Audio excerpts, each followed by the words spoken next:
एक आदमी रेगिस्तान से गुजरते वक्त बुदबुदा रहा था, कितनी बेकार जगह है ये, बिल्कुल भी हरियाली नहीं है और हो भी कैसे सकती है, यहाँ तो पानी का नामो निशान भी नहीं है। तपती रेत में वो जैसे तैसे आगे बढ़ रहा था, उसका गुस्सा भी बढ़ता जा रहा था। अंत में वो आसमान की तरफ देखकर झल्लाते हुए बोला, क्या भगवान, आप यहाँ पानी क्यों नहीं देते? अगर यहाँ पानी होता तो कोई भी यहाँ पेड़ पौधे उगा सकता था और तब ये जगह भी कितनी खूबसूरत बन जाती। ऐसा बोलकर वह आसमान की तरफ ही देखता रहा, मानो वह भगवान के उत्तर की प्रतीक्षा कर रहा हो। तभी एक चमत्कार होता है, नजर झुकाते ही उसे सामने एक कुआं नजर आता है। वह व्यक्ति उस इलाके में बरसों से आ जा रहा था, पर आज तक उसे वहां कोई कुआं नहीं दिखा था। वह आश्चर्य में पड़ गया और दौड़कर कुएं के पास गया। कुआं लबालब पानी से भरा था। उसने एक बार फिर आसमान की तरफ देखा और पानी के लिए धन्यवाद करने की बजाय, पानी तो ठीक है लेकिन इसे निकालने के लिए कोई उपाय भी तो होना चाहिए। उसका ऐसा कहना था कि उसे कुएं के बगल में पड़ी रस्सी और बाल्टी दिख गई। एक बार फिर उसे अपनी आंखों पर यकीन नहीं हुआ। वह कुछ घबराहट के साथ आसमान की ओर देखकर बोला, लेकिन मैं ये पानी ढोऊंगा कैसे? तभी उसे महसूस होता है कि कोई उसे पीछे से छू रहा है। पलटकर देखा तो एक ऊंट उसके पीछे खड़ा था। अब वह आदमी अब एकदम घबरा जाता है।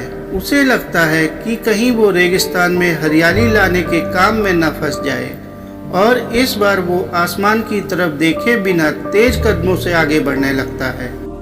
अभी उसने 2-4 कदम ही आगे बढ़ाया था कि उड़ता हुआ पेपर का एक टुकड़ा उससे आकर चिपक जाता है। उस टुकड़े पर लिखा होता है, मैंने तुम्हें पानी दिया, बाल्टी और रस्सी दी, पानी ढोने के साधन भी दिया। अब तुम्हारे पास वो हर एक चीज है जो तुम्हें रेगिस्तान को हरा भरा बनाने के लिए चाहिए। अब सब कुछ तुम्हारे हाथ में है। वह आदमी एक क्षण के लिए ठहरा, पर अगले ही पल वह आगे बढ़ गया और रेगिस्तान कभी भी हरा भरा नहीं बन पाया। दोस्तों, कई बार हम चीज़ों के अपने मन मुताबिक ना होने पर दूसरों को दोष देते हैं। कभी हम सरकार को दोषी ठहराते हैं, कभी अपने पेरेंट्स को, कभी कंपनी को, तो कभी भगवान को। पर इस ब्लेम गेम के चक्कर में हम इस इम्पॉर्टेंट फैक्ट को इग्नोर कर देते हैं कि एक इंसान होने के नाते हम में वो शक्ति है कि हम अपने सभी सपनों को खुद साकार कर सकते हैं। शुरुआत में भले ही लगे कि ऐसा कैसे संभव है, पर जिस तरह इस कहानी में उस इंसान को रेगिस्तान हरा भरा बनाने के लिए सारे साधन मिल जाते हैं, उसी तरह हमें भी एफर्ट करने पर अपना गोल अचीव करने के लिए जरूरी सारे रिसोर्सेज मिल सकते हैं।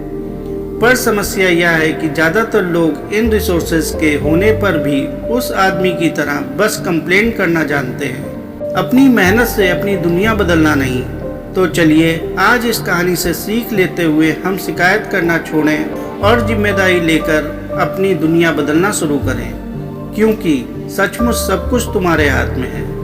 दोस्तों, आपको यह मोटिवेशनल कहानी कैसी लगी कमेंट करके बताएं और इसी प्रकार की कहानियों के लिए चैनल को लाइक करें, सब्सक्राइब करें। धन्यवाद।